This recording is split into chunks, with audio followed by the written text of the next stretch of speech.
I'll call to order the special meeting of Gahanna City Council for August 9th. Madam Clerk, can we have roll call? Angelo? Here. Bowers? Here. Lyric? Here. Leesburg? McGregor? Here. Renner? Here. Schnetzer? Hold on just one second. I know one may be delayed, and if the other's almost here, we'll pause for a second.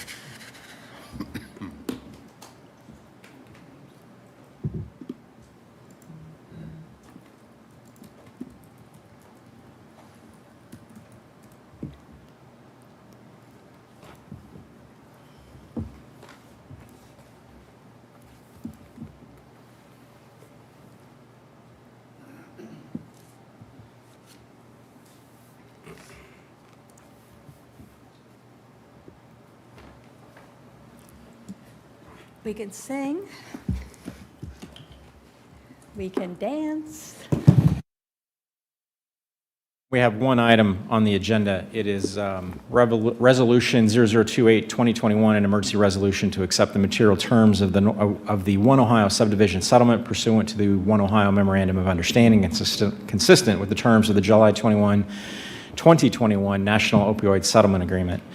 I guess we'll start with a motion to adopt. Is there a motion to adopt? So moved.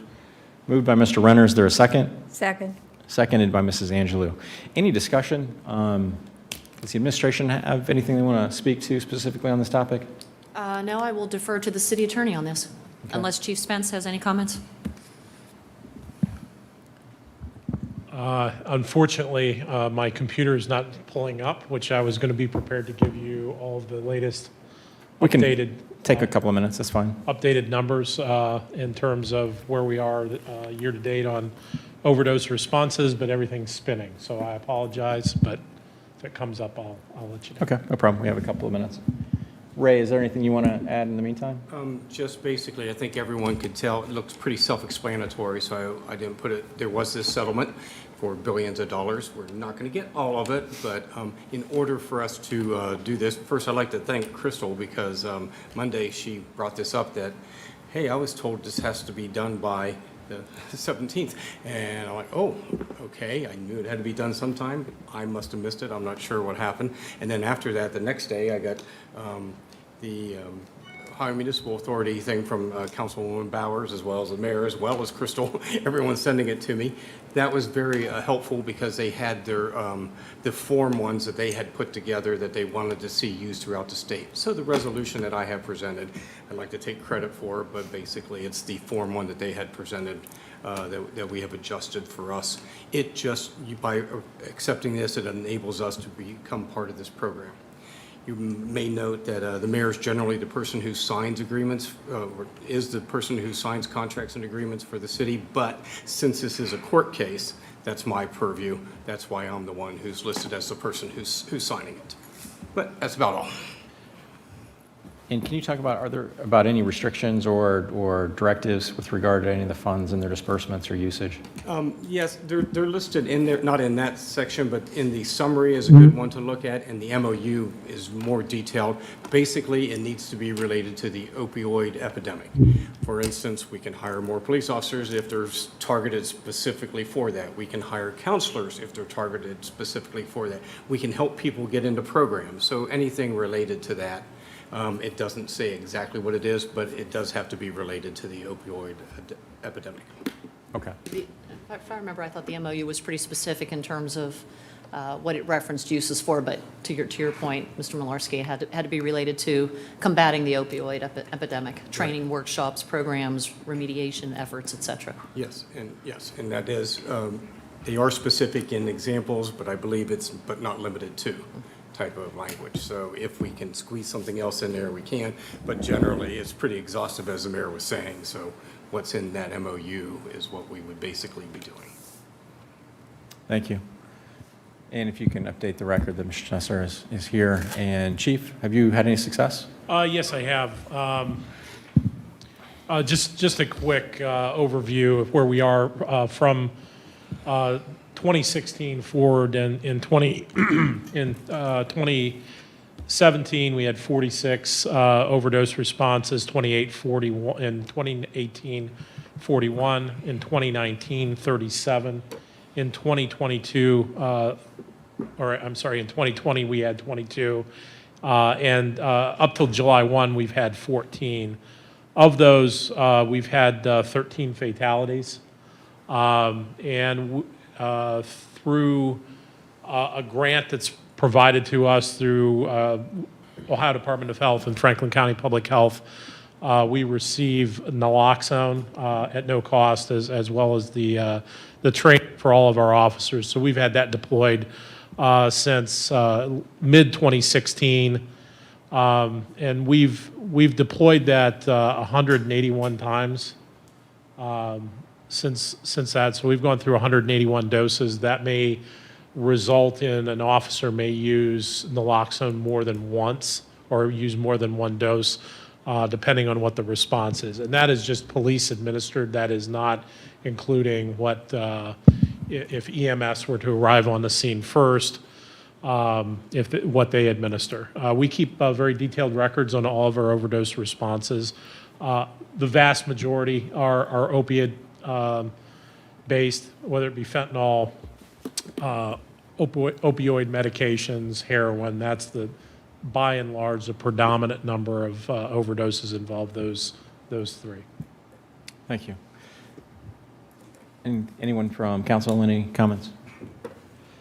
Just as someone who have seen and directly seen the impacts and the effects of opioids in the community, the crisis is real.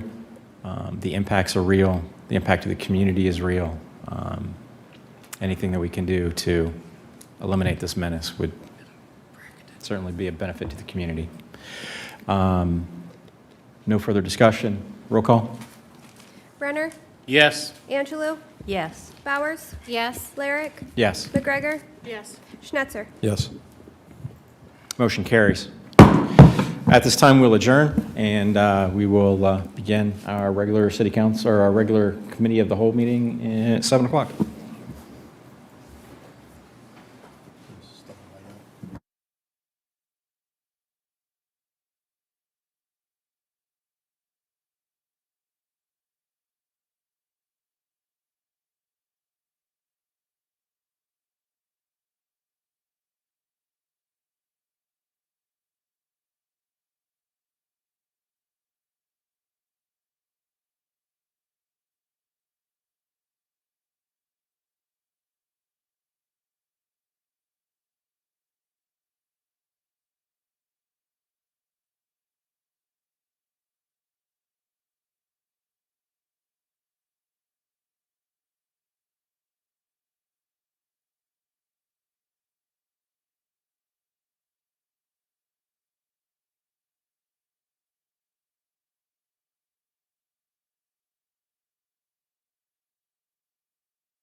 Okay, I know that I cannot be seen.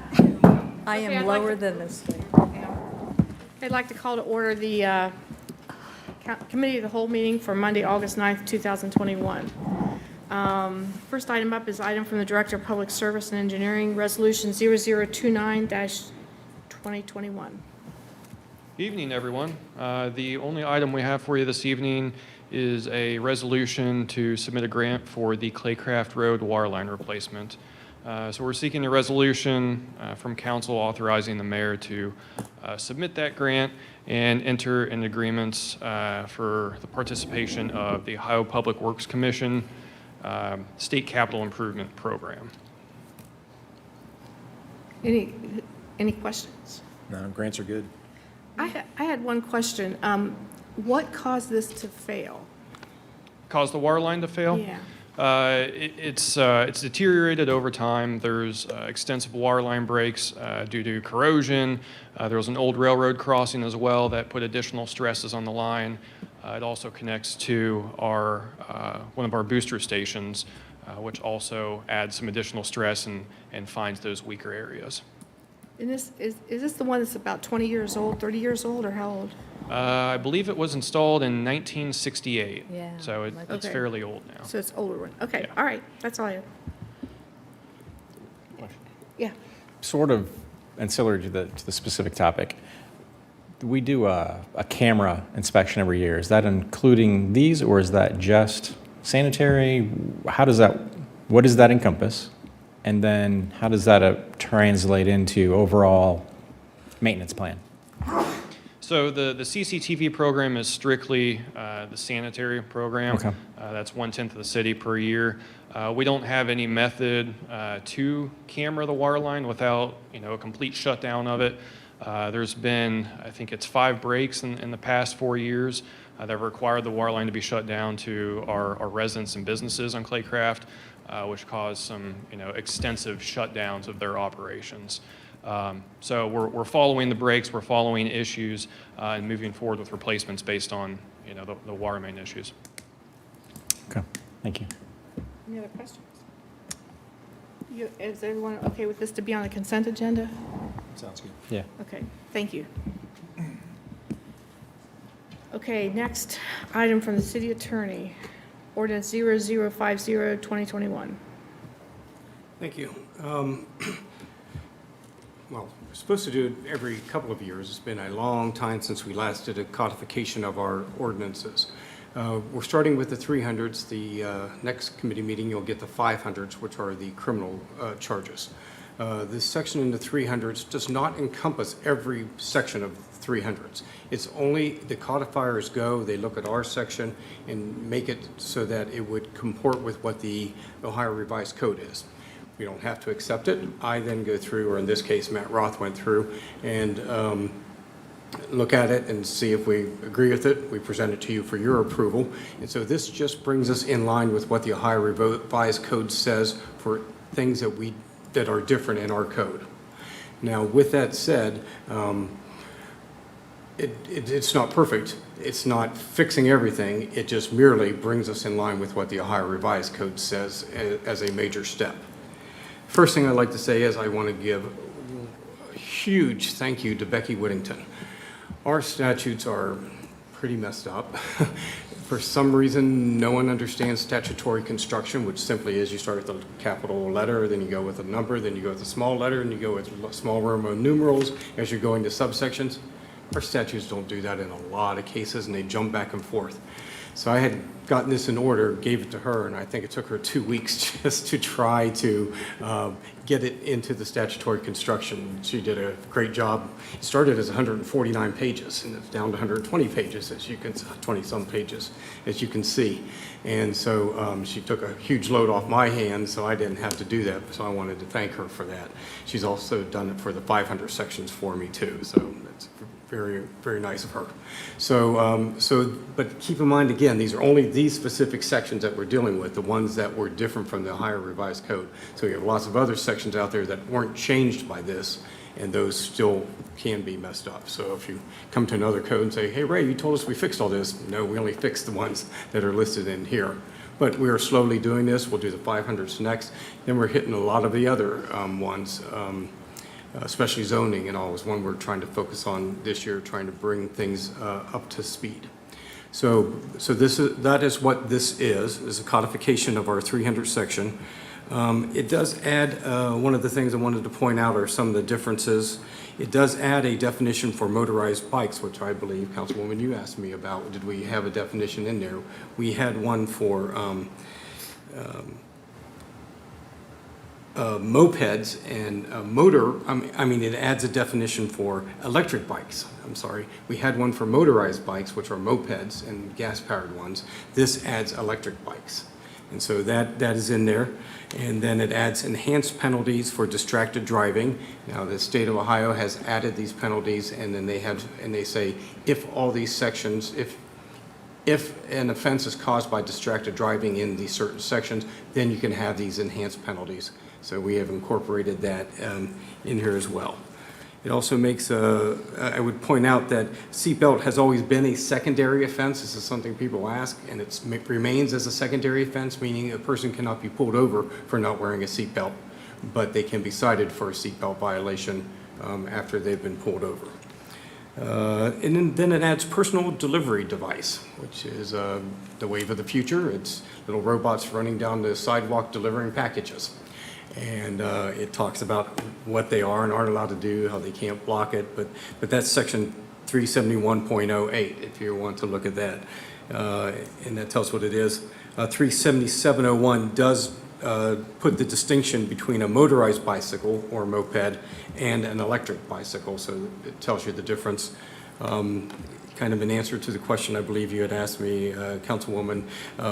For electric bikes, it depends on what the horsepower is and that as to what restrictions they have as to whether or not they can be ridden in certain places, and I think it pretty well sets that forth. So that might have answered your questions. But so those were basically the main differences. I'll leave it to you to read the whole 120 pages, but that's why I tried to send it to you early. But I'm satisfied with it, that it comports with the Ohio Revised Code. We did not deny any of the changes they had recommended. We felt that they were all reasonable, and so our statutes will then be in line with the Ohio Revised Code. That's a big job. Yeah. Any questions? Marissa? Yeah. Thanks, Ray. I have a couple questions around specifically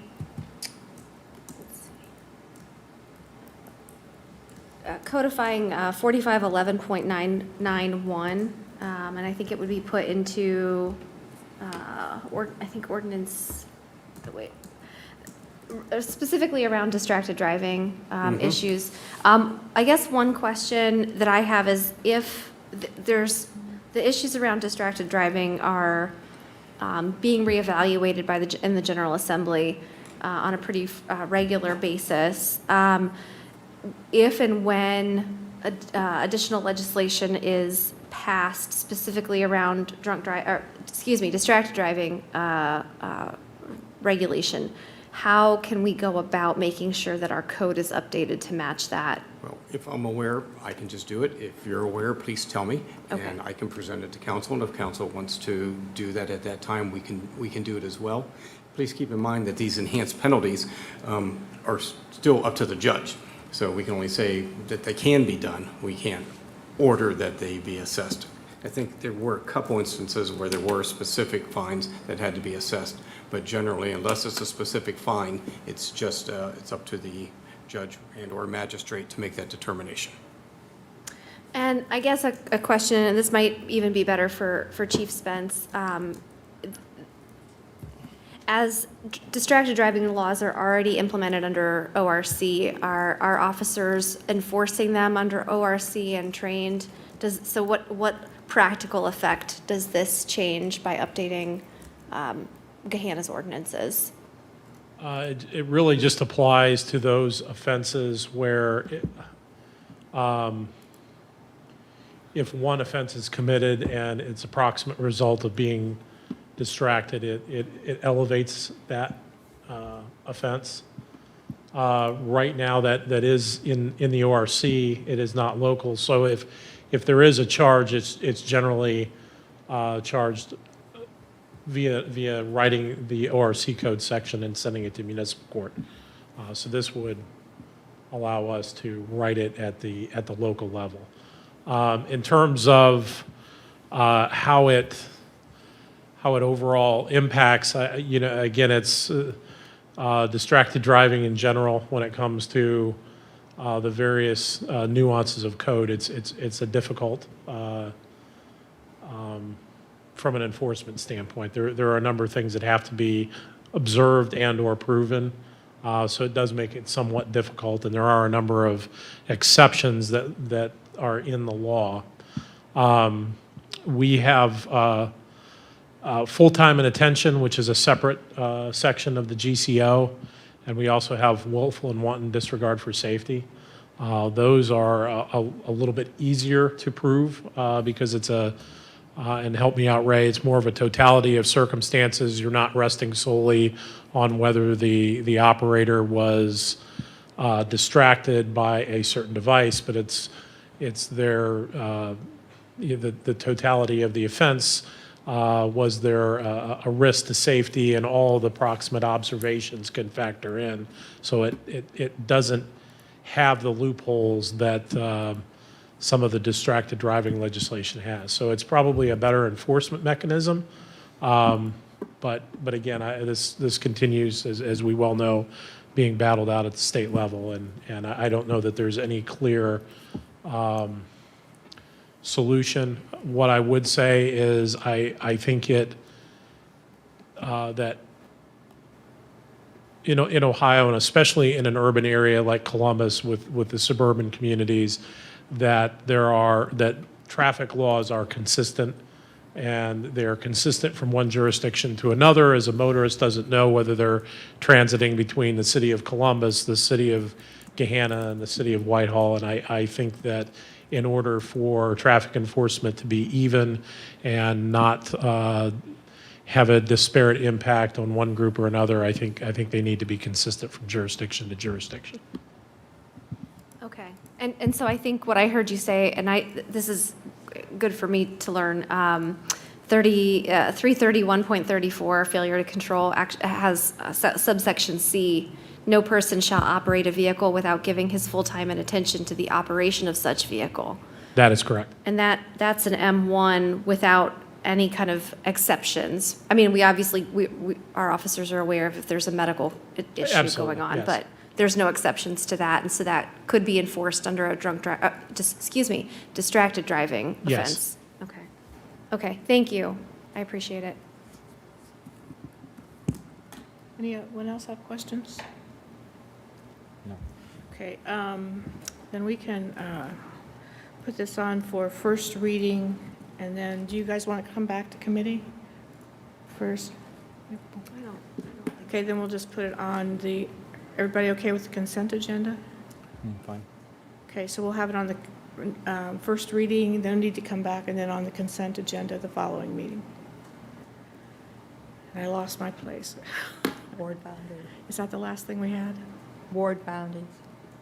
Pardon? Ward boundaries. Oh, that's not for a discussion tonight. That was only I asked Crystal to put that on there so that when Marissa had brought up that the census data would come in later this year, and so it didn't get lost. I just put it on there to have, so that we would remember when that came up later in the fall. Since Ray is going to be out due to some medical issues, could we just talk a little bit about process on that, and a little bit about when the census data is coming out and what our obligation is, and kind of around that? I don't know that there will be any change, but we can. Right. So I guess I had asked, and thank you, Chair, for putting this on the agenda. The census data is set to be released on August 12th, and it does, from what I understand, discussing a little bit with Crystal, we do need to just evaluate it and take a look at it. It doesn't require that we make a change, but we do have to I think, assure that with the new census data that we're still in compliance with the equitable division and allocation of the wards. So it's just sort of a checkpoint to make sure that our wards still match. I have no real expectation that we're going to have any significant changes to any of the ward maps. We certainly haven't had the housing development. That just doesn't, we all know that our population has grown, but it hasn't Right. changed in one specific area or another. So I think we just have to, I was hoping that we could maybe just have a conversation about, will there be a subcommittee set up or a work group so that when that data comes out, we don't miss that window in which we're supposed to take a look at it before the end of the year. Okay. May I make a comment? Councilwoman Bowers and I were talking earlier, and I was agreeing with her, but upon looking at the statute, it says that the wards are balanced as to present population and voter registration statistics provided by the Franklin County Board of Elections. And so I believe that it's not limited by the census, so according to the statute. So I think that the census, of course, helps because it does say balanced as to present population that you're going to need the census for, but you also need, but it also says voter registration statistics as provided by the Franklin County Board of Elections. So I'm not sure why you would do that, try to get an equal number of voters in each ward. That's kind of what it I seems was to just indicate, but wondering I why- don't know that that's I appropriate. was just wondering what kind of statistics they would provide that would bear on that, like Yeah. equal numbers of registered voters? Voter or- turnout? Madam Pardon? Chair, Voter turnout. having done this before, perhaps I can put a little bit of levity into the whole thing, because we'll probably be laughing at the end. Our position was, the last time we did this, and I think maybe I've done it twice, was to come up with equal wards, that there were, if there were 100 people in one, there would be 100 people in 2, 3, and 4. And in doing that, we had to make some very large changes because, it was just not getting through. Now, here's the funny part. They don't like, the Board of Elections do not like when you put in just these things. Like, for instance, Mr. Schnetzer, what street do you live in? What is it? Academy Woods. Your side of Academy Woods, I believe, is in number 1 or number 2, and on the other side, they're in a different place, number 4. Thank you for bringing that up. So that's not a good way to do it. It was equal, but it really, when one side is one ward of a street and the other side is another ward, that's not probably the best thing to do. So I think that it really is time, and I thought it was every 5 years that we... Every 4. Oh, every 4, okay. And it didn't happen in 2017. And that's true. It did not happen in 2017. So perhaps it was, we didn't look at it, whatever it was. I don't remember exactly who was president of council or vice president of council. It doesn't matter. We didn't do it in 2017. It's time that we do it again. So we probably need to get the census thing down and then move it there. And we have a group that plan to do it. And quite honestly, and I typically you're in on this,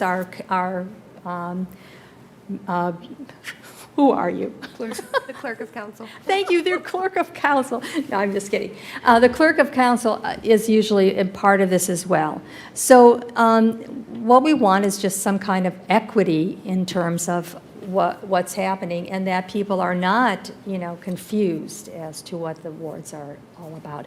And the other thing that we did on the last time we did was we said, no one who is now a council person here, we can't just move that particular person out of their seat. So that was the one reason we were doing these things that were, half the road is one way, half the road is the other way. Because we were not going to take people that had been duly elected by the people of Gahanna and saying, oh, now no, I'm sorry, you're not a councilman anymore because your ward is different.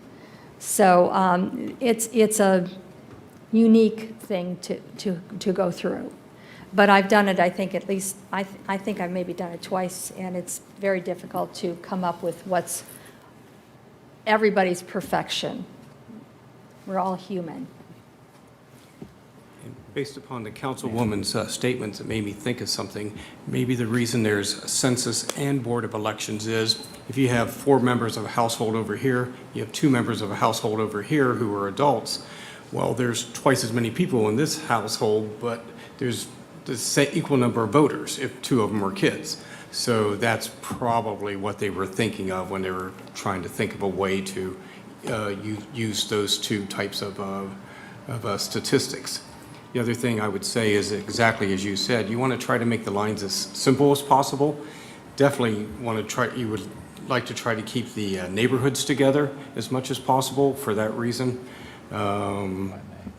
If you can look towards future growth, if you see areas where there might be future growth, we know Crescent's coming in, we know there's the apartments over on Johnstown Road.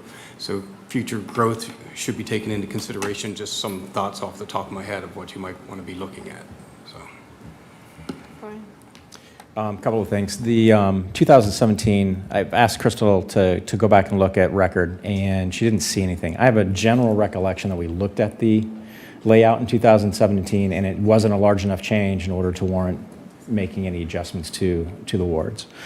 That's recollection. Again, she wasn't able to find anything in the notes. Ray, appreciate the input with regard to layout. There are certain regulatory, I'll use the term regulatory, but rules that have to be followed. We experienced that at the last ward redistricting that have to be met with regard to the State Board of Elections and or ORC, wherever that sits. In any case, I'll sit down with Crystal, look at the requirements and estimates, and next committee we can come back and provide some outline. Yeah, Mike. I'll just second what Mr. Larrick said about recalling that this came up. Well, I think technically no formal action was taken in 2017. It was, at a minimum, discussed. I think going from memory, I believe the takeaway was that we didn't have an updated census and there wasn't enough growth or anything since the last time it was changed. I think in 2013 was officially when it was effective. Yes.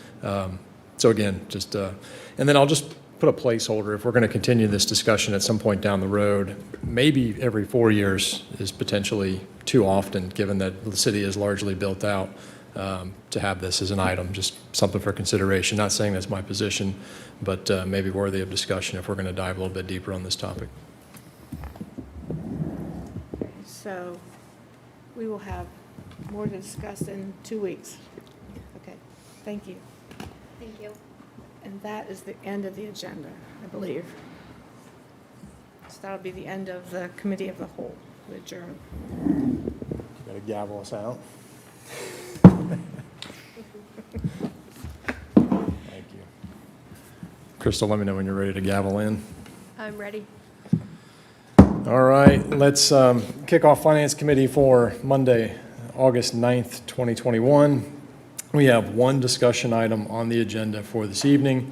That is a discussion of the 2022 capital needs assessment. Just a couple of housekeeping notes real quick. At the last formal meeting of council, the ask was that I, as the chair, take questions from council, kind of cull some of the duplicates, batch them in a way that I guess would facilitate discussion, and then submit them to the administration ahead of time so that the various project managers could prepare, do their homework, and come ready for a fruitful discussion. So I believe that is an attachment. I have a hard copy in front of me. If there are no qualms from my colleagues on council, I'll just basically go through the list top to bottom. As we cover an item, I'll consider it open for discussion after reading it and receiving the administration's input. And if anybody has anything to add, either from the administration or from council, we can certainly take that up. Does that sound like a plan? All right, hearing no objections, the first item is page 16. This is in regards to park renovations. Generally speaking, what's presented consists of a mix of both maintenance and improvements, and I believe the question, as I interpret it, is what is the estimate for the maintenance portion and what is the estimate for the improvement portion as far as costs? So I'm assuming Director Farrell, that's you. That is me. Thank you so much. I can't hear that it's on. Can you hear me okay, though? Okay, perfect. So the park renovation line is truly designed to consider both repairs and improvements. For 2021, the improvements were roughly about 75% of that fund, leaving the 25% for maintenance. I thought it important to go over a few of those projects to truly define what maintenance and improvements are in comparison. So for 2021, maintenance projects such as the crack seal and rink repair at Shaw Park, split rail fencing repairs throughout the entire community, Creekside Steps Valet are all certain maintenance projects that were either addressed already or earmarked to be addressed. For the improvements category, largely in part to the Academy Park dugout repairs. So those are actually in action now. The concrete in each dugout at each field is being replaced. The fencing and shade structures will come next, as well as fencing repairs at the golf course and the replacement of the tennis courts at Friendship to be converted into pickleball courts. I do want to put an asterisk next to that one that the Parks and Recreation Foundation did accept to take on a portion of that project and has funded 10,000 of that. For 2022, the improvements is closer to 30% and the maintenance is 70%. So those figures flip-flopped. So some of those projects for maintenance would be irrigation repairs at the golf course, some painting of the Big Walnut Trail fencing. Again, split rail fencing replacement will always be a part of this line. And then a roof repair at the Gahanna swimming pool. Improvements would be repairs to picnic tables and the pads that they sit on, and then some window replacements at the Herb Center. Quite a lengthy list. I think we lose sight of how many assets the city is truly responsible for when you really start getting down into picnic tables and fencing. Anything from council on this particular line item? Okay, let's keep moving. Page 21, next item is pool maintenance.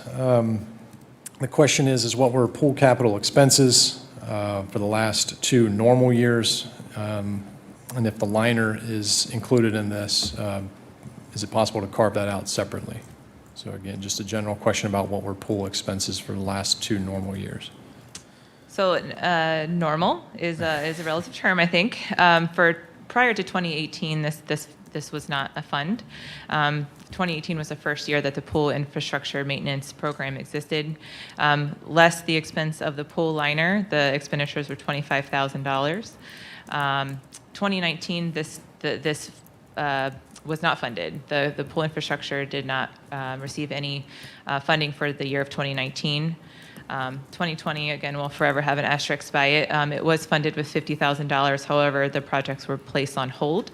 For 2021 to date, the expenditures are $137,000. Again, I feel important to give you some of those projects just to give you an understanding of where that money is being spent. So the boilers, the heaters for the pool at the Gahanna swimming pool, as well as the Hunters Ridge were replaced. The pool gutters around the entire pool at Gahanna swimming pool was replaced. The HRP has a sand filtration system. The sand was replaced, also part of this. We also had some electrical improvements that needed to be done at the Gahanna swimming pool. So again, that's a brief list of where those funds are going, but happy answering any questions. Yeah, anything from council? Mr. Laird? Part of the ask and is to help understand 18, 19, 20, the numbers. Yeah, I know understand there's variation, but effectively I see a 25,000, a 19,000, a 0. Yet as we're looking at the projection out, it's 150 annually. Kind of talk about the discrepancy between kind of that general short-term history and this 150 annually. So previously to 2018, the maintenance program was structured as a SOM, so a sustainable operating model. Therefore, we know that the boiler system is going to have to be replaced every 10 years. We know that I'm looking at my little cheat sheet here, the filtration system should be replaced every 10 years. So we take those assets that we have of the pools that we know that need to be replaced, and look at that over a 20-year time frame, and that's where we get the $150,000. Now, due to obviously situations around the years 2018, 2019, those funds were reduced just because the challenges around the financial years. But $150,000 is a better picture of how we're able to continue to operate the pools safely. Okay. Anything further from council on pool maintenance? Hearing none? Okay. Moving on to page 25, this is street rebuild, specifically Detroit-style streets. So the ask is, what is the estimated cost per mile to rebuild Detroit-style streets? And it looks like in the CNA, there's a range of give or take $2.1 to $2.3 million per year for the next 5 years. So at that rate, when will all remaining Detroit-style streets be reconstructed? I'd be happy to help answer that question. And then if you don't mind, could we combine the other question later on in the document right after this one, since we're on streets? So the purpose of the street rebuild program is to rebuild streets that can no longer be maintained. So the useful life of a street is generally 75 years. So for many years, our primary focus has been the concrete street or the Detroit-style streets, as these can be no longer maintained, and as we all know, they have very extensive issues with ponding and the curbs crumbling and so on. So while these streets are the focus, we must also rebuild other streets that can no longer be maintained through resurfacing and repairs. So the current cost per foot of a rebuild is about $311 per foot, or about $1.64 million per mile. We have about 7.32 miles of these streets left. That's the concrete and Detroit-style streets. Hypothetically speaking, if we were only to rebuild just these streets and ignored all other streets, which of course we can't, it would take a little over 6 years to finalize all the Detroit streets. So this current request is for an ongoing sustainable rebuild program. Got it. So just a clarification, while Detroit-style streets are included in this, they are not the only types of streets that are being rebuilt. Is that correct? Correct. Okay. All Got it. streets will need to be rebuilt at some point in their life. Do you, with that information, and given that Detroit-style streets are, they're older, it's my understanding anyway, likely to be worked through currently, correct me if I'm wrong, what can we anticipate, I guess, a cost cliff at the end of 6 years? Meaning that this, if we were to fast forward 1 more year on here, 2 more years, and we're sitting here in 2023 doing a 5-year CNA, can we anticipate a drop in that $2.3 million figure? You would not. So Okay. this is to cover all local streets throughout the city at this request. It'll stay the same, and I would not expect a drop without some major change in construction, which is not likely. Okay, thank you, Grant. Anything from council on that particular item? Sorry. High level, what were those numbers again? 2 point, It's $311 per foot, I got that. Yeah. Keep going, sorry. or $1.64 million per mile. Yes. And then we're talking about the annual? Yes. That number was? 6 years for The new request is 2.1 and some change, and then the following year, I think it's going to be 2.3 and some change. Page 25 in the CNA, if you want to reference. That's what struck me, and that's why I'm curious or trying to understand. Within the capital maintenance lines, there is 2.6 for asphalt overlay, 2.1 for street rebuild, and then we've got separate road projects for another 2.9. So the whole picture is 6.x or 5.9 or something like that. Just a process clarification here. We're jumping ahead to the last Okay, line that's item. fair. But I mean, and it's fine, we can No, address that's it. fair. I just want to make sure, just so that everybody's on the same page. There is a question related to that. It says it looks like 2021 road work totals approximately 5.9 million. This is overlay, rebuild, and bridge reconstruction. There's some other ancillary items that are in there.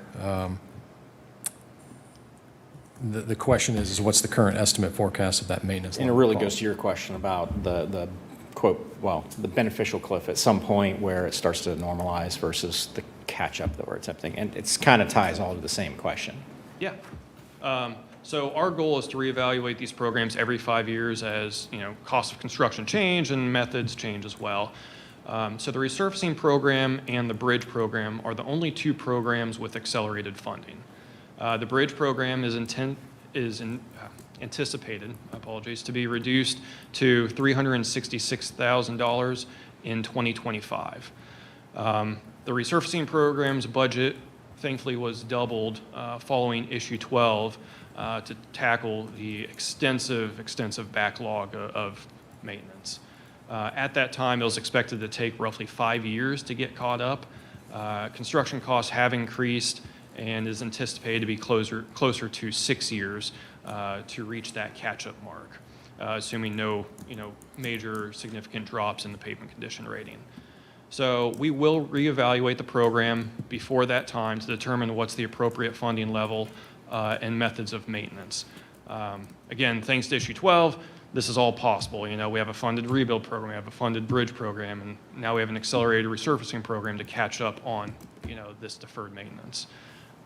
Thank you, Grant. Anything from council? Yeah, sorry for the confusion. That's where I was going with trying to understand is you mentioned that the rebuild program is not accelerated Correct. at all. No. Is that because it's not needed or because of limitations of resource and capability? I would say it's two parts. One, it's not really needed. We're rebuilding a little over a mile per year, and we're keeping up with the rebuilds. They haven't come up to a level where there's just way more, and we just need to knock it out quickly. Yes, there is a bunch of rebuilds that need completed, but we feel that we're sustaining it right now. Anything more would also be a challenge, not just for our staff, but for residents as well. As you all know, rebuilds are a challenge because the street's closed for 16 days. We can't shut down an entire neighborhood. We have to do it in segments. To do anything more would be a significant impact on the residents. And that's generally where I was going is and I'll go back and look at the road assessments. But the roads that we're doing now are getting, the way the complexity of this works is that you assess all of the roads, you assess all the Detroit streets, they're all scored. There is literally, I believe, a Detroit street that probably is still 100, if not in the high 90s, or in the high 90s, if not 100. So that one obviously isn't going to be touched for a long time. But the roads that we are doing Detroit street replacements, those are approaching 75s. That's the level of the streets that we're doing Detroit street replacements on? Yes, so all the Detroit streets that we are doing now are below a 75. Understand that. Not needing catch-up would imply to me that they are close to 75s because we're at that maintenance point.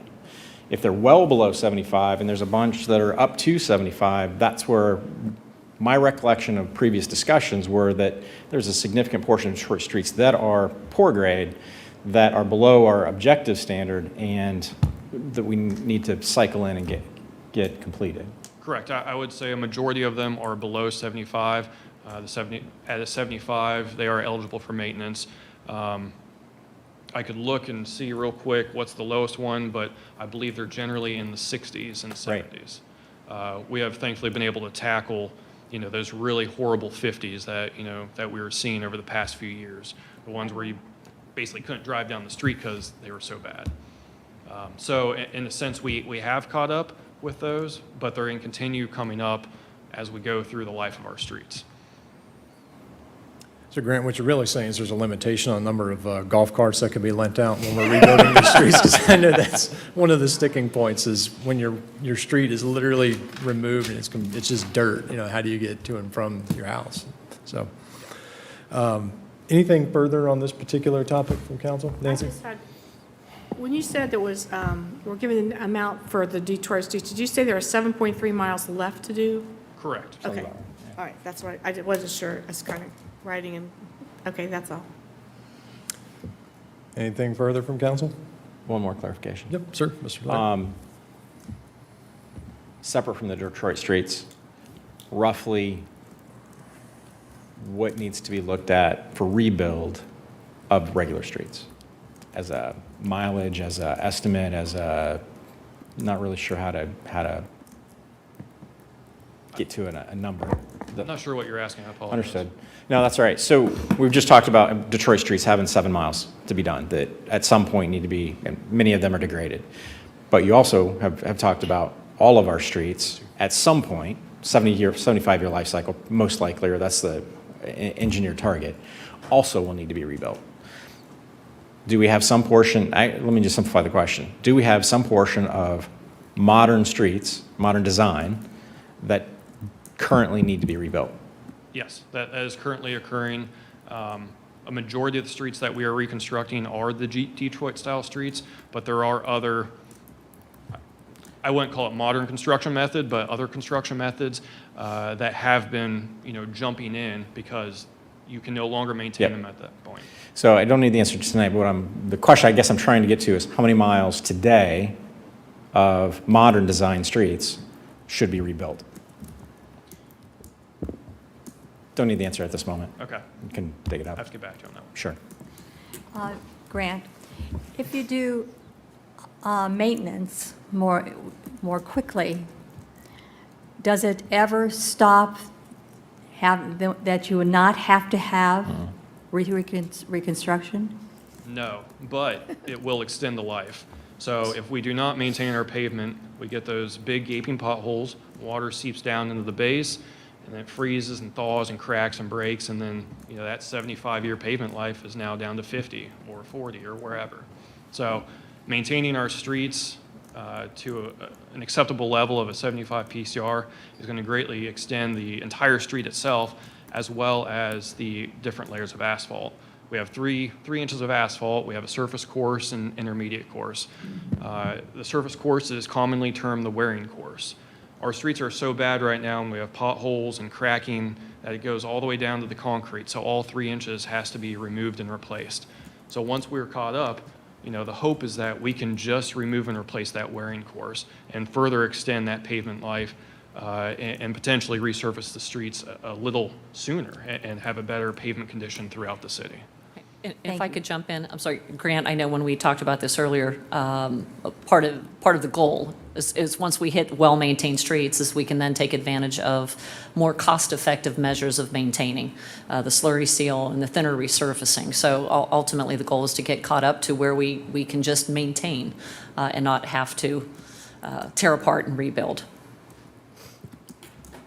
Yeah, thank you. I mean, all great points. I'll just add this from more of a qualitative perspective. I was riding my bike a couple of weeks ago, and I rode kind of all over the city, just no real destination in mind, just kind of a leisurely ride, and I was really blown away by the number of streets just in recent years that had been redone, and clearly there were many that were getting prepped for this construction season as well, so it does seem as though we're making some pretty good progress. Anything further from council on street rebuilds? No? Okay, moving on. Page 31, Crescent Public Infrastructure. Just a general question about the source of funds for that particular infrastructure. Is that anticipated to be the TIF that was executed, or would there be another source used on that? It is planned to use the TIF dollars. Okay. Capital improvements listed right now because it's all based on timing. If the infrastructure has to happen before the TIF starts to produce, the capital improvement fund will pay for it, and then the TIF will reimburse the capital improvement fund once it starts producing. Okay. Anything from council on that? Nope. Okay. Page 42, West Johnstown Road widening. I'll tip my hand here a little bit. This was a question that I had. Fundamentally, the question is what's the goal of widening that street? And specifically, as I read this, and correct me if I'm wrong, what's expected is to put in a center turn lane. So it would be, two streets or two directional flows with the center turn lane, not 4 lanes with 2 lanes going in one direction, 2 lanes going in the other. Do we have anything that would support that would help to alleviate the congestion? And I'll just say in my personal experience, driving that road from time to time at 5:30 during normal times, pre-COVID times, Yeah, it's congested, but I don't know that what I'm waiting on is somebody to make a left turn into a building there. It seems that it's further downstream. So just anything that would support that center turn lane is necessary would be appreciated. Yeah, absolutely. And I think I understand the question and the observation there that when you're driving that road in rush hour traffic, the majority of the concern with congestion is focused on the intersections. South Stigler, Old Ridenhour, those are both identified in our thoroughfare plan as being congested areas, and they do back up in rush hour. Excuse me, Thank you. a little closer. Thank you, Mayor. Also in the thoroughfare plan, there is a prediction that we would need a 3-lane section on West Johnstown Road, in particular between Old Ridenhour and South Stigler, because there's so many curb cuts for both commercial properties and large multifamily residential properties. Maybe large is a relative term, but there's significant traffic coming into and off of that road in that stretch. There is the prospect of left-turning vehicles parked in between the intersections trying to navigate into a curb cut. And so a center turn lane, two-way left turn lane to get those people out of the through traffic and allow them to make those turns without impeding the flow is something that our 2019 thoroughfare plan does project as a need. Another consideration with this is not the existing traffic or the existing needs, but the future use of this particular segment of roadway. The west side improvements at 62 and Stigler do have some alternatives that predicted using West Johnstown in a more emphasized way for certain turning movements. And that's in particular between these two intersections, Old Ridenhour and South Stigler, where more vehicles may have to go down that road in order to go back and forth. There's also a prospect of the southwest floodplain development requiring maybe a heavier use of West Johnstown. Mm-hmm. And so getting that center turn lane there to help not just improve the intersections, and there will likely be different lane configurations at those intersections, not necessarily one center lane doing one thing. But the turn lane between those intersections is also going to be critical to help the free flow of traffic. Now, all of those improvements are future improvements, as is the design of this widening. And in the CNA, we've referenced that it is closely linked to what the west side intersection will become, and it may become an integral phase to building out those improvements. So we don't want to proceed with this widening or a widening of South Stigler, which is another CNA in the budget this year, I believe, without having a firm understanding of what the west side 62 and Stigler-Agler intersection will become. Thank you, sir. So the bottom line is this is all linked. It's more than just a center turn lane. There's more there. It's going to impact future development, or maybe the other way around. The future development is going to impact the area. Is that a fair takeaway? Yeah, that's correct, yes. Okay. It also includes replacement of a water line, a 12-inch asbestos cement water line, probably similar age of construction as the Claycraft water line, as well as introducing a multi-use path as well. So it's a more comprehensive improvement than just a center left turn lane. Thank you, Mr. Moorhead. Anything from council on that one? And in terms of widening the road, would there be like a place for bicycles to be, also going? The goal is that the bicyclists would be on the shared use path, which I think is proposed at this point, at And least in there's no concept, on the south side of the road, so as to not introduce and mix the pedestrian traffic with the vehicle traffic on this corridor. Anything further from council? No, just to thank you to Mr. Moorhead for bringing up, and Ms. Angelou for bringing up the multi-use path. I think that that's an important addition to that corridor, and making and not just a cyclist lane, but actually creating a safer path there for cyclists and pedestrians. I think pedestrians probably shouldn't be walking on that road right now. It's pretty. Mr. Leesburg, I see your hand up. Yeah, just, again, concerned about the, again, those two bottleneck points at 62 and Old Ridenhour. I know 62 was when I built the city barbecue 100 years ago. Carl Weatherhold and I designed that right in, right out for that widened road, which still hasn't happened. So again, that's one that has some right-of-way that could be widened. Old Ridenhour, however, I mean, there's not a lot of right-of-way to take from the UDF, and there's nothing on the east side. So that's going to continue to be a bottleneck. And again, while a turn lane, don't like to refer to it as a suicide lane, but the dedicated turn lane, folks coming out, again, folks on the west side, or I'm sorry, on the north side of 62 could get out to make a left into that lane and then sit there and wait for somebody to let them in and stay. I mean, somebody trying to make a left turn out of their business is not going to get out of there during rush hour. So at least they've got a lane to get into, but I'm still concerned about the bottleneck. And again, there's just no good way to get anybody from West Johnstown onto Old Ridenhour. Is there something we can do with that light or that intersection? Another turn lane. I know we're tight with right-of-way there.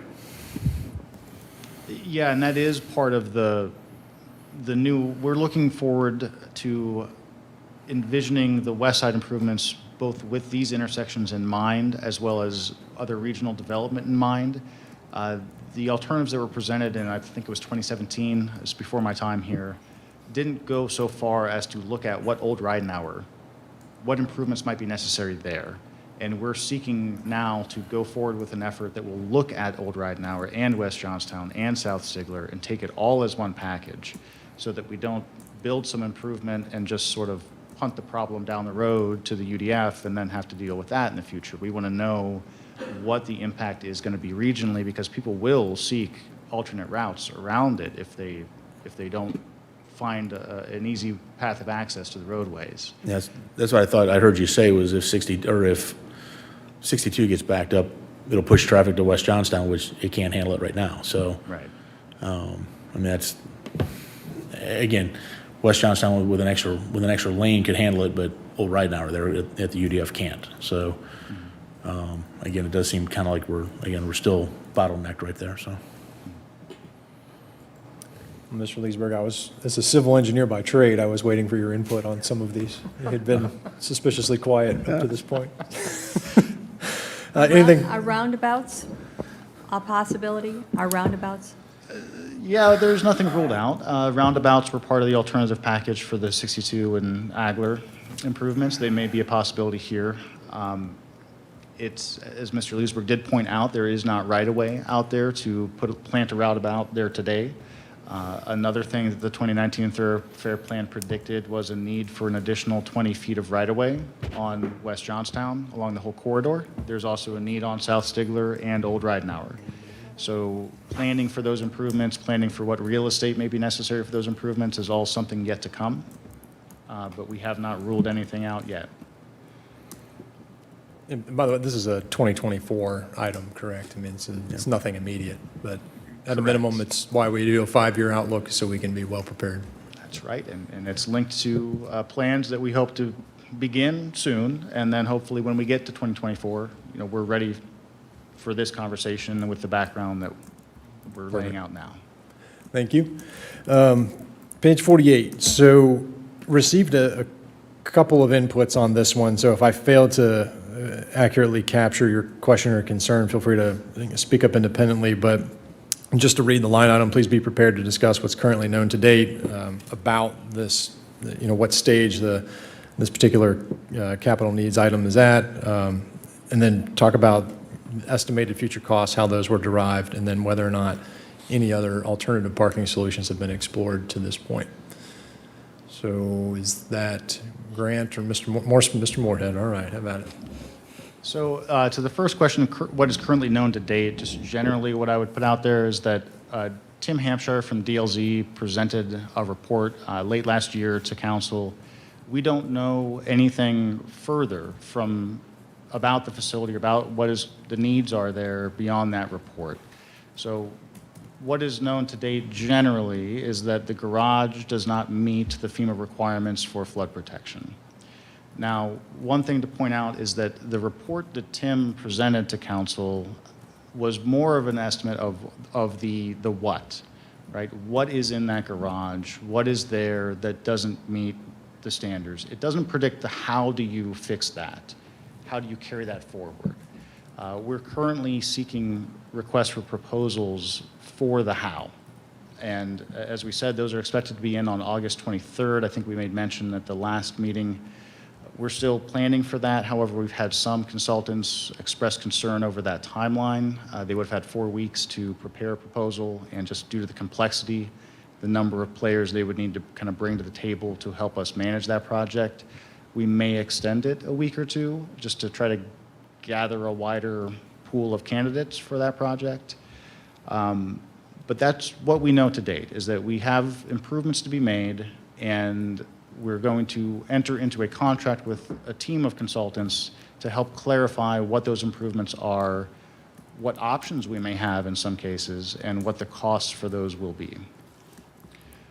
Moving on to some of the how are the future costs derived. So again, we don't know the how. We don't know exactly what would need to be done in what order, but what we do know is some kind of larger items there. One particular item of note was strengthening of the garage floor to resist water pressure. So if there's a large flood event, there may be water pressure on the floor of the garage. It is not strengthened to a degree that would resist that water pressure now. It may allow water to kind of enter through cracks or kind of uplift certain portions of the garage floor. So one cost would be improving that garage floor with a stronger slab, a stronger floor slab. And estimates for that work were upwards of $5 million. Now that's one item that would be part of the overall improvements. Another item that was mentioned in DLZ's report was improvements to a mechanical room that is partially underneath the plaza area. So you may recall there was an earlier CNA for improvements to the plaza, some of the brickwork there that's a bit uneven, the lagoon itself, possibly getting some updates. Because we're projecting to possibly need to go down through the plaza to improve this mechanical room, we don't want to rebuild the area and not address those existing concerns with the brickwork. So that CNA that previously existed has been rolled into this CNA as sort of a one place for Creekside improvements. And estimates for that brickwork were around 1.5 million, I believe, when that was initially published. So we're up to around $6.5 million in cost of things that we sort of know, but again, we're not going to have these things defined fully until we move into this next phase of design. But if we account for the other improvements that are necessary, the design efforts, construction phase services, inspection, oversight, testing of materials, we think that the $10 million total number that is in this CNA is not unrealistic, but it is approximate, and it will change as we move forward with additional studies. And if I could, just as a PS on that, as John just said, the $10 million figure that is in there was based on a very rough estimate in the preliminary findings from DLZ. It's in the CNAs just as a placeholder to remind us as we move forward that we are going to have to deal with this. This is a problem that was created 15 years ago. It's our job to remedy that problem right now and going forward. As we work with FEMA, we will find out more as to whether or not this is a long-term fix and one that we can implement over the course of many years, or whether there will be a shorter time frame for it. We don't know that yet, but it was important for us as we presented the CNAs and council continues to look at what our future capital needs are, that this be recognized as something that obviously needs to be addressed as we move forward. Well, I just want to maybe seek clarification on one point there that I guess I'll interpret as new information versus the paragraph that's in the CNA, as you had talked about the plaza, which we know that's kind of a known issue or something that's needed some work for some time. Would it be fair to characterize this page in the CNA as Creekside Parking Garage and Plaza? Is that? Yes. Because some of these costs that are being projected, it's not just the garage. It's not everything underground. There's some above ground. Is that accurate? That it would be accurate, yes. Karen? Yeah, do you see anything in the infrastructure bill being considered now at the national thing to be, this would fit into that? I mean, it's bridges and lots of different things, and this might be a time to be able to get some good monies out of that infrastructure. I'm not aware of anything in that bill that would fit directly into this project, but we did put into the RFP a request for consultants to explore what's known as a FEMA GO grant. That is a flood risk mitigation grant that is catered towards things like this. So that is part of the process that we're entering into in the next phase, is exploring alternative funding. Okay, because there's lots of money coming out of this bill, and it's important that we get as much as we can. I mean, if we can do trails and things like that and bridges, I would think that when we're close to water as well, there might be some options in there. You might wanna- Councilwoman, if I could, I know as the federal level, federal government has been working on the infrastructure bill. We have been working behind the scenes to try to identify projects that potentially could be applicable for funding in that regard. I don't know that this is one, as John just said. However, we have sewer projects, we have roads, we have bridges. So we are creating our wish list and trying to get as much as we can done Quickly. as we can ahead of time. Actually, the Stigler-Igler 62 intersection, for that matter, because if there is going to be funding available, and I believe there will be, we want to be prepared to take advantage of those opportunities. So again, I mentioned at the outset of this question, I had kind of received multiple sources of input on this one. I just want to make sure I captured council's concerns or questions accurately. Does everybody feel like that they got their question answered, or is there further discussion Yeah. on this one? Nancy? When they built the garage, it seems to me that this is going back along, so I'm going from my memory. They built they said it was like the OSU when they redid the stadium. They built like a bathtub around it. Did they not do that? Or I've heard that the wall was breached, or is that not in effect? Or does that have a bearing on some of the potential flood issues? What you're referring to is, has been referred to as a slurry wall. Okay, It's yeah. a bentonite, which is it's a clay that's very resistant to water moving through it. And the geotechnical engineers who were working on the project at the time, they proposed a slurry wall because as excavations were underway for the basement and the foundations of the facility, groundwater from the river was entering those excavations and hampering their progress. And so the slurry wall was installed along the entire perimeter of Creekside. And what that is it was a shaft, basically, that was drilled, and they mixed clay into the ground and created a barrier between the surface and a layer of clay that's about 25 feet down. It was installed. It also did breach at one point during construction. There was a collapse that was repaired to some degree. There's also utilities that go through it back and forth. So it does exist. We are hopeful that it does contribute significantly to reducing the amount of groundwater that can actually come from the riverside or even the Mill Street side and get towards the foundations or towards the garage. However, the report from DLZ did identify that it does show signs that it is perhaps allowing enough water to be a concern in terms of flood protection.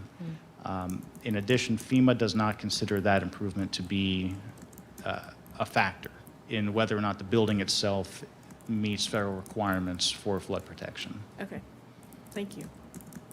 If I could, just given the level of conversation that we've had, John, can you speak briefly to DLZ's comments also as to the current condition?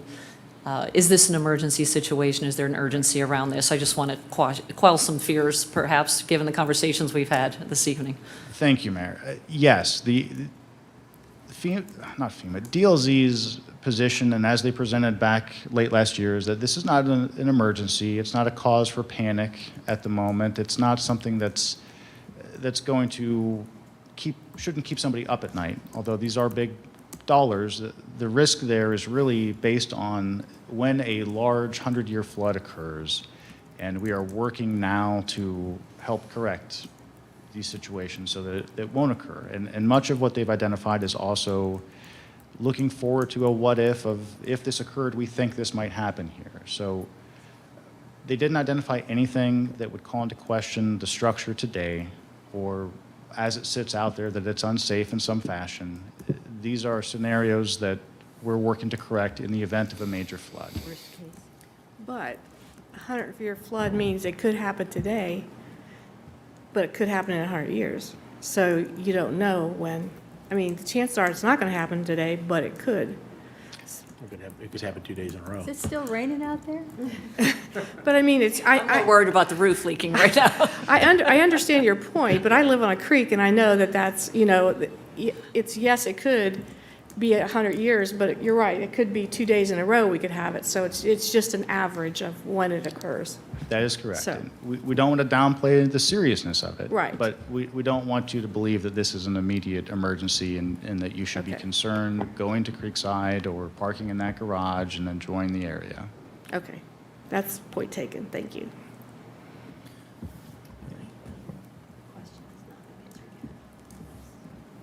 Go ahead, speak up. Just starting from like zero, because it's almost, I guess, from my perspective, it's like we've started from this presumption that the answer is a specific thing, like that this garage will continue to be used as a garage. And I guess I would like to ask you to maybe help bring that back even farther, and I know really virtually nothing about the construction of this. I don't know, what is necessary to support the apartments and condos above it. So could you help me understand if this wasn't a garage, what would have to be done? Would there still be the same level of FEMA floodproofing that would be required if it wasn't being used as a parking garage? What's the full range, I guess, of options here? Well, there are many options, and I don't want to, it would be premature for us to really discuss what options we might pursue, because we don't know at this point. And even to answer the question of if it weren't a garage, and if I'm hearing you correctly, it's kind of, could the garage somehow go away, or could it not be used?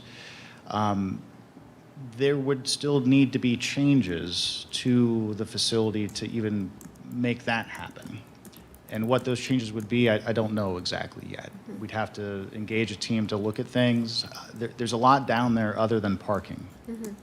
There's utilities, there are elevators, there's a lot of features that have to be explored before we can really get into sort of fleshing out what these alternatives are. Okay. And what options we might have to comply with FEMA's requirements. Okay. Thank you. That helps. I thought we were farther down the decision-making path. Thank you. Anything further? No? Okay. Moving on to page 50. So there's reference to some sanitary sewer projects in the Angelus Drive, Larry Lane section, which is to the east of Big Walnut Creek. And then there's some mention in here about needing to cross the creek. So again, tipping my hand, this was a question that I personally had about what's the flow of the sewer? Why does it need to cross the creek? How does it cross the creek? Yeah, Just so- educate me as a layman here. So the route and connection location have not been determined yet. We need to work with an engineering firm to review it, design it, and figure out, where's the best place to go and how do you get across the creek. There's a large sub-trunk on the other side of the creek that goes to the city of Columbus, so that's where we send all of our sewage to. So that's why there's the need to cross the creek. We would assume that the method of crossing the creek is likely going to be a jack and bore underneath the creek. A what? A jack and bore, it's shooting a I'll casing, explain that to you later. a pipe underneath the creek. Under the creek, above, okay, under the creek. Under the creek, Okay, below ground. Tunnel, yeah. Finance guys. okay. And I'm assuming this is normal, that this exists elsewhere in the city? Yes. Okay. Many projects, jack and bore underneath our roads. Okay. And other appurtenances. Okay. Yeah, I mean, I guess in my relatively short tenure, this is the first reference I've heard to whatever you just said. Okay, anything on that? How does Ms. Angelo? does that increase the amount of sewage that can go down that particular?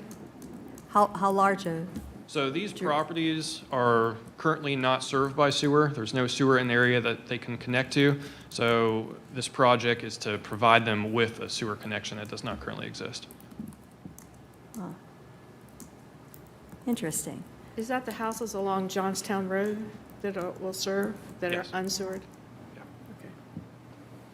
And what size would that be, going under 10 inch or something like that? We don't know at this point. That would be determined through the engineering effort, what's the appropriate size. Wow, I wish I were an engineer. It's overrated. It's not too late, is it? No. All right, thank you for the information on that one. Anything further? Okay, so moving on, page 51, there's discussion about some electric vehicle charging station. I was given advance warning that this fell under the economic development silo, and I don't believe our subject matter experts available to make it today.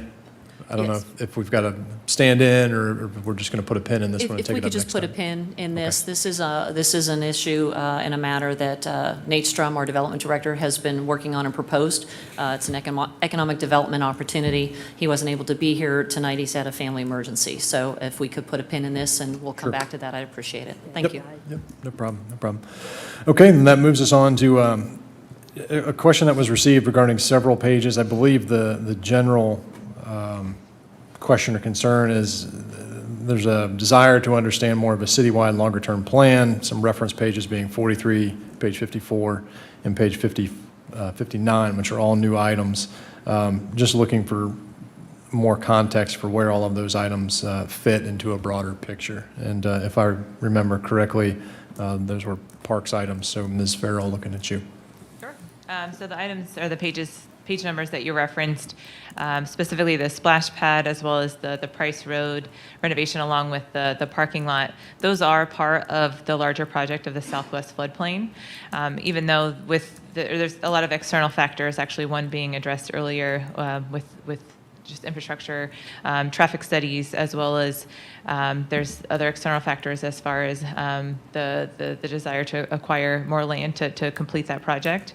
Although those we're not prepared to initiate the final design of that property, the splash pad as part of the Gahanna swimming pool, as well as the Price Road, do live. They only enhance the vision of what that Southwest floodplain will and have the future to be. Also, with the mountain bike trail with Academy Park, similar. There's parking lot specifically, as well as the playground at Academy Park are due for replacement within the next 5 years. There's also we have the need for additional diamonds, so we're able to take a look and design a redesign of that space, and that will be approached in 2022 to move forward. But again, the mountain bike trail will not impede or prevent those improvements from happening. It'll just be another addition to the space that's there and truly has been used for biking for quite some time. We'll just formalize the project to make sure that it's safe for all users. There was a question about the skate park. So the skate park will also be addressed. That's for the play structures and surfacing. That's where the actual existing skate park will be not only evaluated but replaced for 2022. Thank you, Ms. Farrell.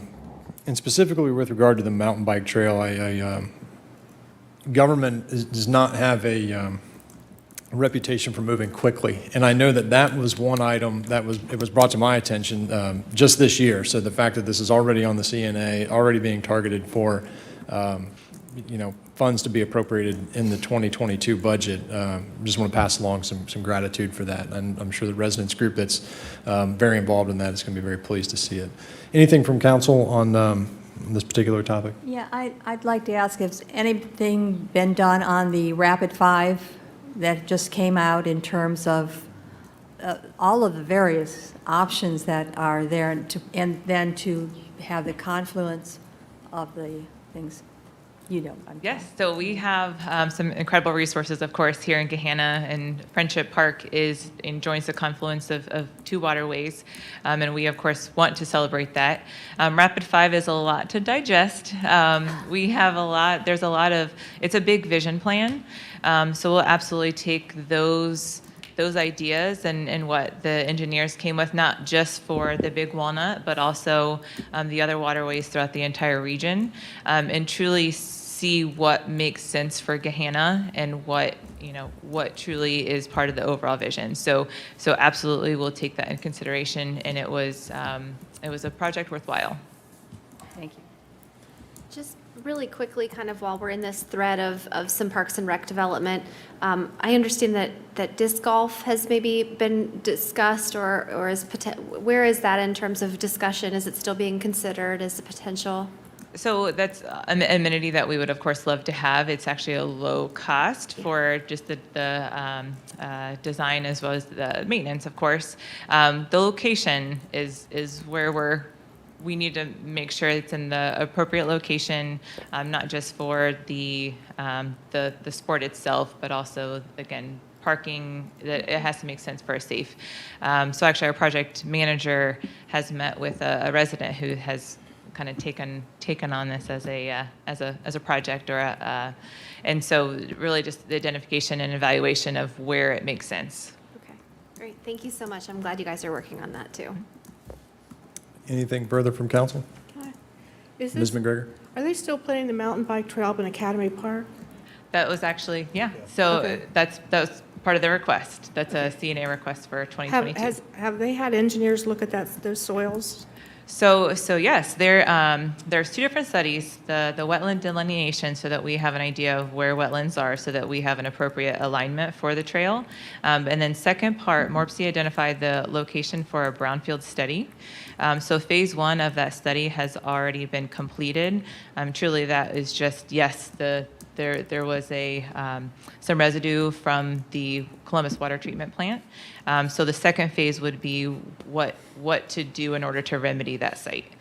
So yes, all of that is being taken care of now so that we can move ahead responsibly. The reason I ask is because the reason we got the property in the first place was because two developers came in and tried to develop something on it, but they could not do it because the soils will not support vehicles on it, and that's why I was just concerned. So that's good. Thank you. It'd be a perfect place for it because they've been doing that for years there anyway. So. Exactly. I'll just add, it's, and Ms. Angelo, I assume you probably had something to do with this. It's nice to see MORPC chipping in on this. So thanks for your continued diligence over there.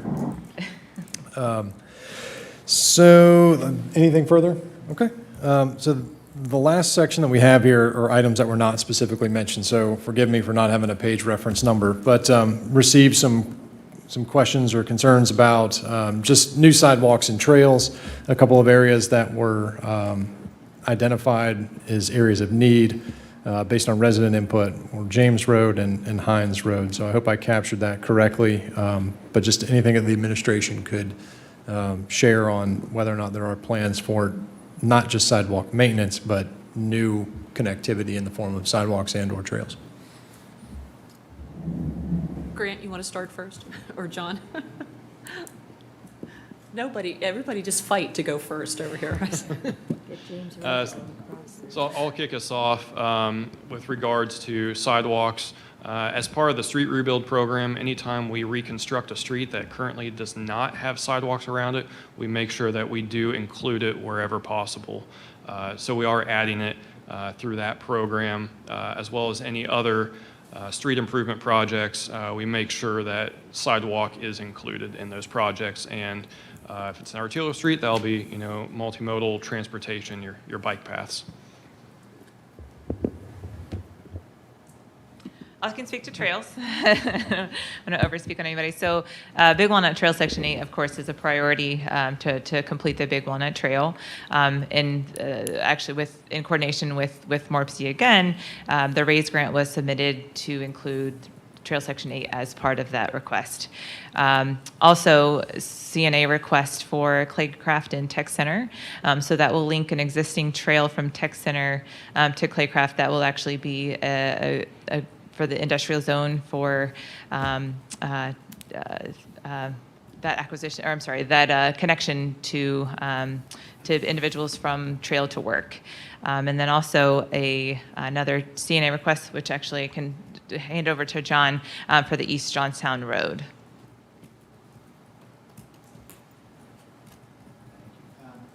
Speaking to the kind of other ways that we get trails installed or sidewalks installed through larger capital projects, we discussed West Johnstown earlier in the meeting today. That there's also a plan to put a multi-use trail alongside that project. East Johnstown, of course, we have a connection under design right now to go between River Ridge Road and YMCA Place. That would be a trail connection there with an ultimate goal of tying that out towards past the barn to the roundabout, where I think you gain access to the New Albany Trail network. So we do have these plans in place for building out those sections, and it is through really 3 different ways. You know, we have park improvements, we have standalone trail projects, we have road reconstruction, and then we have other capital projects that we might undertake and incorporate a trail or sidewalk into those projects where there's a need for a link or where just one doesn't exist today and there might be a future need. A fourth area that is maybe less well planned out and less effective is that as development occurs in the city, any property that develops new goes through the platting or final development plan process is required to build a sidewalk or multi-use trail along their frontage. And we've been seeing that happen over the years, and we've built some links through the city that we hope to keep building off of. Mr. Leesburg? Yeah, thank you for the River Ridge to YMCA. I've been asking that for about 5 years. And again, that would be on the northwest side, I'm assuming, because not all of the properties are in the city. Is that accurate? Currently it's proposed on the southeast side, in part because that's where the alignment of the trails are today, and the eventual connection to the roundabout when you go further to the east is also on that same side. So with a shared use path, we're trying to minimize crossings of East Johnstown. Despite those properties not being in the city, they do have right-of-way along the roadway that is sufficient to fit a multi-use trail. So how do we enforce, say, taking care of, again, we've got sidewalks that need to be plowed and things in front of your property. If they're not in the city, how do we enforce that? So shared use paths are treated separately from sidewalks in our code, and I believe that our maintenance would continue through there. I think Grant's going to. Correct, yeah. Just confirming that we do maintain multi-use paths and bike paths.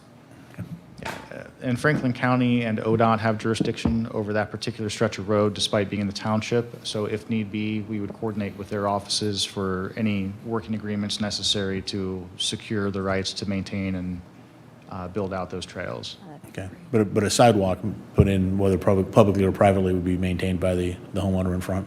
That's correct. Okay, thanks. Mr. Renner?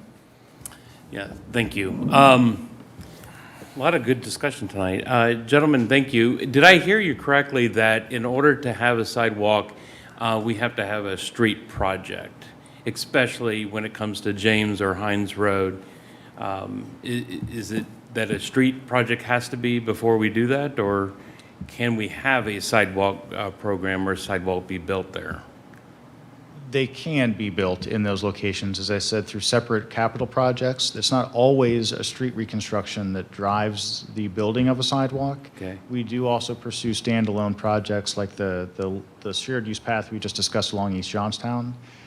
For James, I think there's probably enough kind of active development issues in there, particularly the Southwest Floodplain Project, that might bring that into focus better in terms of how do pedestrians get back there.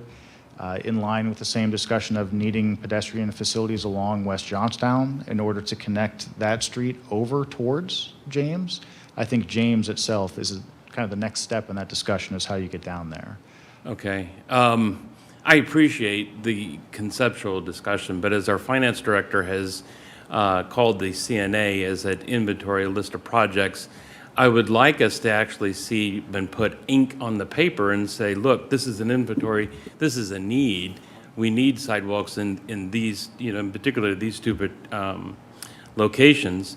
And I will be honest, on James Road, I have a group of residents that are ready to petition and go up and down and get everybody to sign and have a sidewalk in place. So this is definitely a priority.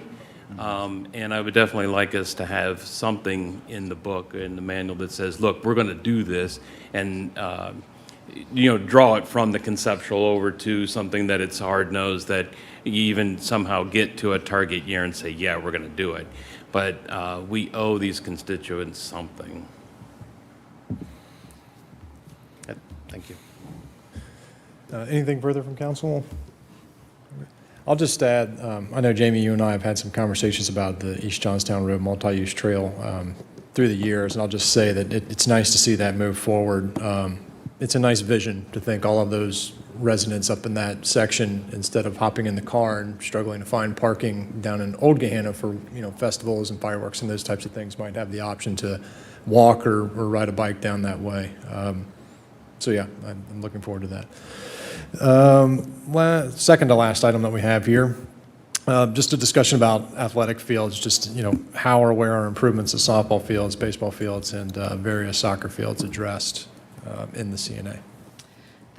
Those are really between three different items: park renovations, the capital maintenance program, our operational budget with professional services, and that would be respective to the Academy Park redesign. There's also $70,000 that have been earmarked for the Headley Park renovations and the improvements of the drainage. I have a question. Ms. Angela.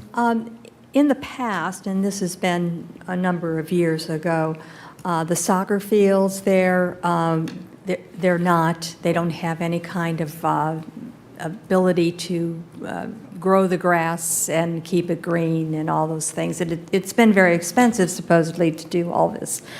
However, at the time that I'm talking about, there were many times they could have had large soccer teams coming in and creating money and economic development for the community. Is there anything to be thinking of in terms of putting the watering system in on those places? So of course that would, an irrigation system would of course improve the grass. There is the level of play too. So obviously the fields have to breathe. We have to rotate gold mounts. There's a lot of things that you can do to help improve the turf. I will also say that there's a strategy around the turf care, and that has been implemented for the last 5 years, and we've seen an improvement with the turf in that time frame. Yeah, are we getting any of the large, well, of course, we've had a pandemic for a year and a half, but that was always of real value to the soccer area, so. That's, well, with the reduction of play, which we would rather see, of course, people out there playing, but with the reduction of play, the fields are thriving for this year. But again, that's something that is always and will be considered so that we can continue the care of those fields. Oh, thank you. If you keep that in mind. Absolutely. Anything from council? Anything further? Just generally, are there any, are there additional athletic items that are incorporated into the overall plan? Maybe lacrosse as an example, or football, some of the other sports that are active and organizations attempt to put programs together. Is there a plan for those things, or how does that get laid out? How do we have a picture of that? And that's where the Southwest floodplain really comes into play. The athletic fields for that space. Academy Park will always be used for baseball, and not to say that baseball diamonds won't go at Southwest floodplain, but there is the space and the ability to incorporate a lot of rectangular fields at Southwest floodplain. Okay. All right, seeing nothing further. Last item. Just anything that the administration could share about future plans with respect to the, I guess what we refer to internally as the Oklahoma Avenue facility, but technically I believe the service facility is what its actual reference is. Not in the CNA, anything that you guys might be able to share on that? So the facilities master plan that will be coming forward will address, it includes the Oklahoma Service Garage. It includes every facility of the city. So that'll be coming soon. It will be standalone from the capital needs assessment because it is so large, incorporating all the buildings and facilities that we need to operate. So that's why it'll be kind of a standalone plan that'll have to be considered along with the CNA. It's kind of laid out in the introduction of the CNA, discusses why there are no facility sheets in there, and that we're looking to close up that project that began quite a while ago with the facility assessment the results of that assessment, and then what path we want to take forward. The path forward is what we're hoping to bring soon to council to Okay. consider. So to be determined, basically, is that Correct. accurate? Okay. Anything from council on that last item? Yeah, to that point, how is that expected to fit in from a dollar standpoint, from a 22 perspective, unless it's longer term and you're not expecting that to contribute to 22? It's going to be longer term. There's going to have to be site selection considerations, remodeling, construction. What are we constructing? What are we remodeling? So there's a lot of things to consider with that. So for 2022, I believe it's going to be bringing those results forward so we can make some decisions in the future about how we're going to address all the needs. So you're not expecting any of those items in this future coming assessment to be included in 22 expectation? The only thing that I could expect to occur in 2022 is if we would need additional design dollars or additional assessment dollars. So it would be all operational. No movement on the capital side for 2022. Like I said, there's a lot of things that are going to have to be decided, and we're going to obviously need your input on those. So nothing for 2022 capital-wise. Yes. We anticipate being able to have the consultant come in and share their results of, I guess it's phases 1 and 2, or combination of phases 1 and 2 of the facilities assessment that we've been working on. We had actually hoped to present that at the time that the CNAs were presented to you as well. However, when we went through it at staff meeting, we raised more questions that we had answered. So we're sending it back to the consultant to do some additional follow-up work. We also identified through the course of the facilities assessment that there are several overlap possibilities with Gahanna Jefferson schools. Where they have needs that overlap with needs that we have. And I know that is part of the facilities assessment conclusion that the consultant will present as well. So we've been having discussions with the schools in that regard to have them evaluate what their level of capability and interest is in partnering with us in several of those, what I call overlapping Venn diagram opportunities. But we anticipate being able to have a full presentation of what those findings are so that you can understand where we are with the facilities that we have today, where and how those are being prioritized between the police headquarters with a foundation that's crumbling and toxins in the walls that really creates an unhealthy environment, to a service complex with a garage roof that collapsed, and City Hall that we're putting people in closets because we're adding staff to handle all these wonderful projects that we're doing. But the City Hall was built in '92, 30 years ago almost, for the staff at the time. And we are now 30 years later. So from a fiber and technology standpoint and a staffing need room, we have to look at, can we remodel this effectively? Is there another opportunity that may present itself, particularly as COVID unfolds and there are buildings that are, frankly, do not have people that are returning to them because of work from home capabilities at this point. So is there an opportunity for us around that? So there's a lot of evaluation that needs to be done, but we'll be presenting all of that to you, hopefully within the next month. Thank you. Anything from council? Going once, going twice? Okay, 8:33 PM, not bad.